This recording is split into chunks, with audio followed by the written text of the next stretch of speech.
Nunca pensé que mi mejor amigo estaría con mi esposa. No sé ni por dónde empezar, pero necesito sacarlo de mi pecho. Mi vida parecía estable, estaba casado con Laura desde hace 6 años, y pensaba que éramos felices. Teníamos nuestra rutina, nuestra casa, nuestros amigos, todo parecía perfecto hasta que me di cuenta de que no lo era. Todo comenzó con pequeños cambios. Laura llegaba tarde a casa, decía que estaba ocupada en el trabajo, que tenía reuniones de último momento. Yo confiaba en ella, siempre confié. Pero había algo en su actitud que no encajaba, una mirada que evitaba mis ojos, una sonrisa forzada. No quería imaginar lo peor, así que me convencí de que estaba siendo paranoico. La verdad me golpeó como un martillo un viernes por la tarde. Yo estaba en la sala cuando vi a Laura y a mi mejor amigo, Marcos, abrazados en el parque, riendo, como si nada importara. Mi corazón se detuvo. Era él, la persona en la que más confiaba, alguien que había sido como un hermano para mí. Sentí que el mundo entero se me caía encima. No podía entenderlo. ¿Cómo podía Laura hacer algo así? ¿Y Marcos? ¿Mi amigo de toda la vida? Me senté en el banco del parque, intentando procesar lo que acababa de ver. Sentí una mezcla de ira, dolor, traición y confusión que me dejó paralizado. Todo lo que creía seguro se desmoronaba delante de mis ojos. Esa noche no dije nada. Laura llegó, sonrió, y yo solo fingí que todo estaba normal. Por dentro estaba quebrado. Pasé horas repasando los momentos recientes, tratando de encontrar señales, indicios, cualquier cosa que me dijera ya lo sabía. Pero no había nada, o tal vez yo no quería ver la verdad antes. Al día siguiente, decidí confrontarla. Le pregunté directamente si había algo entre ella y Marcos. Su reacción fue extraña, nerviosa, incómoda, pero no lo negó. Sentí que mi corazón se rompía en 1000 pedazos. Era real. No podía creer que la persona que amaba y la persona que consideraba un hermano estuvieran haciendo esto a mis espaldas. Al día siguiente de la confrontación, todo se volvió más complicado. Laura evitaba mirarme, hablaba poco y cada respuesta parecía calculada. Marcos, por otro lado, se comportaba como si nada hubiera pasado cuando lo veía en reuniones de amigos, sonriendo y actuando normal. Cada interacción con ellos me hacía sentir más aislado, más traicionado, más solo.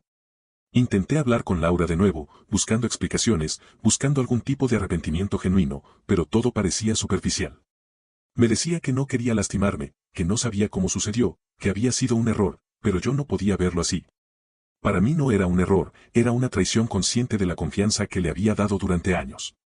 Lo peor era la mezcla de emociones, seguía amándola, quería salvar nuestro matrimonio, pero no podía ignorar lo que había hecho. Cada sonrisa que me dirigía me parecía falsa, cada abrazo se sentía vacío, y la casa, que antes era un refugio, se convirtió en un lugar donde la tensión flotaba en el aire. Empecé a pensar en cómo contarle a mi círculo cercano, a mis amigos y familiares, porque necesitaba apoyo, alguien que me ayudara a procesar el dolor. Pero cada vez que lo intentaba, me detenía. ¿Cómo explicar que tu esposa y tu mejor amigo estaban involucrados mientras yo aún compartía momentos cotidianos con ellos? ¿Cómo explicas que alguien en quien confías ciegamente puede herirte tanto? Decidí tomar distancia emocional y física. Empecé a ocupar más tiempo fuera de casa, en el trabajo y en actividades que me ayudaran a despejar la mente. Sin embargo, el dolor no desaparecía, solo se volvía más silencioso, más profundo. Cada mensaje de Laura, cada interacción con Marcos, se sentía como un recordatorio de que la traición era real y que no podía volver atrás. Una noche, mientras miraba fotos antiguas de nuestra relación, sentí que todo lo que habíamos construido se estaba desvaneciendo. Cada recuerdo feliz se mezclaba con el dolor actual, y me preguntaba cómo podía alguien borrar años de confianza y cariño con un solo acto de infidelidad. La tristeza y la rabia se entrelazaban, y me di cuenta de que no había respuestas fáciles, ni soluciones rápidas. Solo había decisiones difíciles que tomar. Después de lo que descubrí, cada encuentro con Marco se volvió una prueba de paciencia y contención. Antes, nos reíamos juntos, compartíamos secretos y nos apoyábamos en todo. Ahora, verlo sonreír como si nada hubiera pasado me provocaba una mezcla de rabia y desconfianza que no sabía cómo controlar. Decidí hablar con él directamente.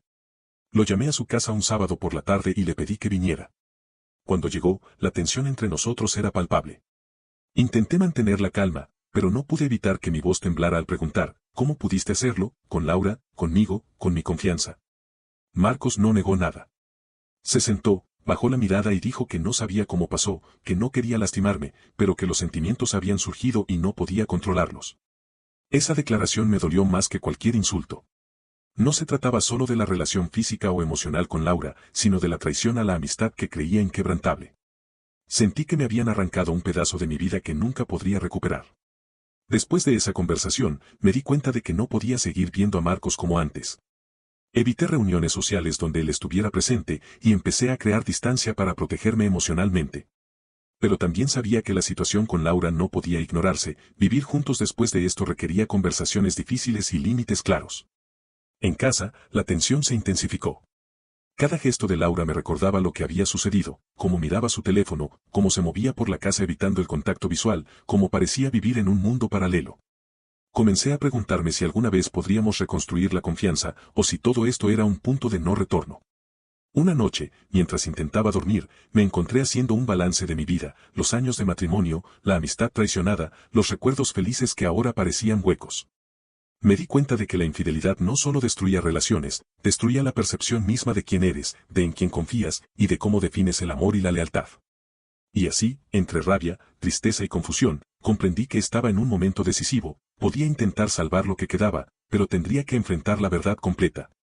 Establecer límites firmes y aceptar que algunas cosas jamás volverían a ser iguales. Después de semanas de tensión, supe que no podía seguir así sin intentar algo. La distancia emocional estaba matando la relación, y aunque me dolía todo lo que había pasado, aún sentía amor por Laura y por nuestra historia juntos. No podía simplemente rendirme sin luchar. Una tarde, mientras los niños estaban en la escuela, la llamé a la sala y le dije que necesitábamos hablar en serio. Esta vez no era un reclamo, sino una búsqueda de claridad. Le pregunté si quería intentar reconstruir nuestra relación, establecer reglas claras, buscar terapia de pareja, cualquier cosa que pudiera salvar lo que teníamos. Laura me escuchó en silencio durante varios minutos. Luego admitió que estaba arrepentida, que no había pensado en las consecuencias, que lo que hizo con Marcos la había dejado confundida y culpable. Ver su vulnerabilidad me dio algo de esperanza, pero también me recordó que la reconstrucción sería un camino largo y doloroso. Decidimos probar terapia de pareja.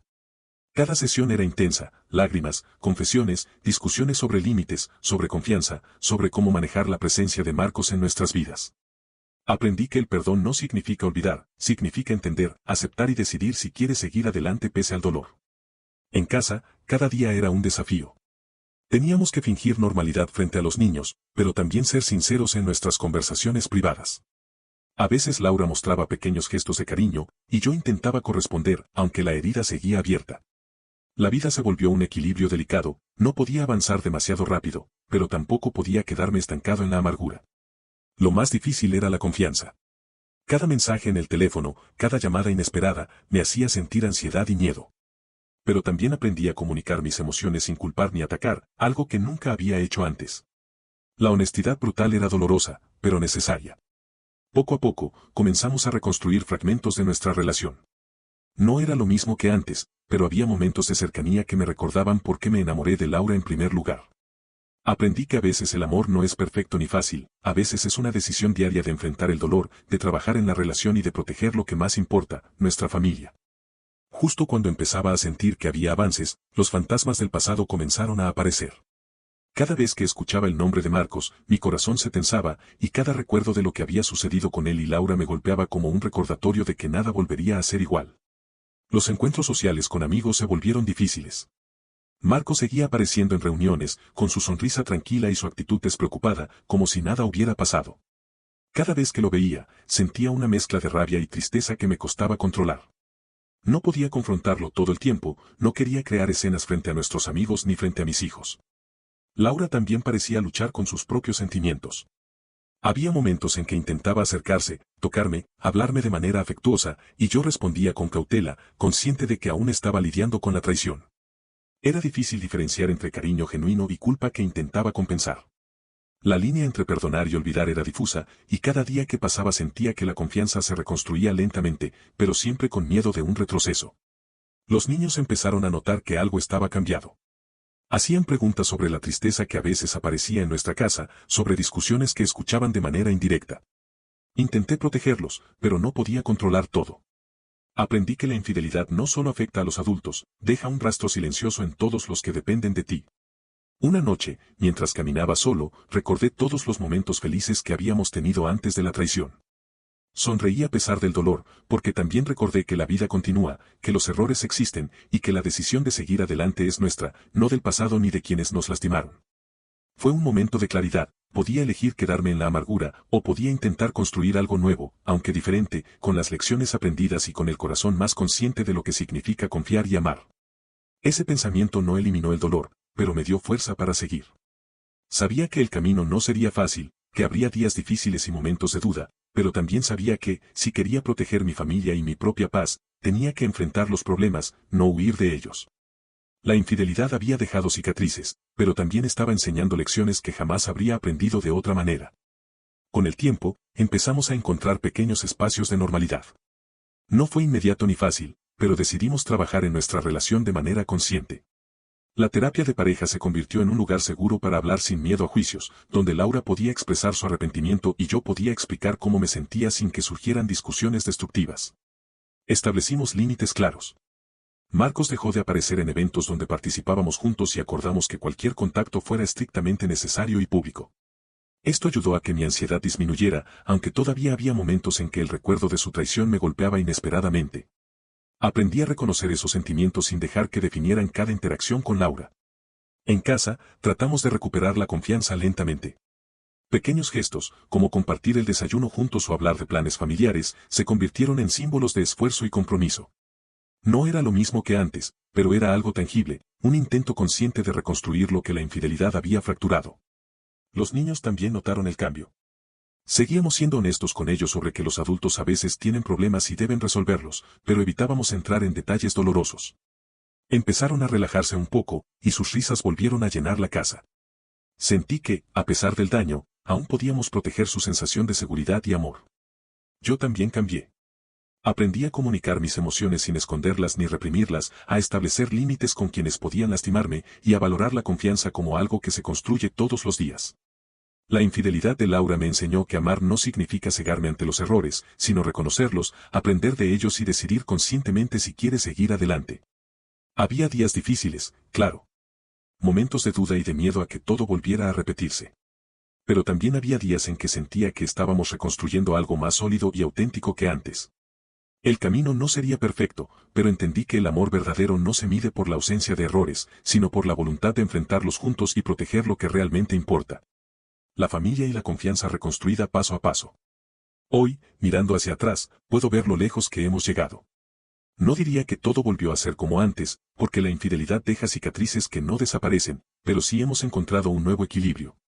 Laura ha mostrado un compromiso constante por reconstruir la confianza, y yo he aprendido a protegerme emocionalmente y a comunicar mis límites de manera clara. Nuestra vida familiar ha cambiado, pero también se ha fortalecido de maneras inesperadas. Los niños sonríen, juegan y sienten el amor de ambos padres de manera más consciente. Aprendimos a separar los errores del pasado de nuestra responsabilidad de criar hijos felices y seguros.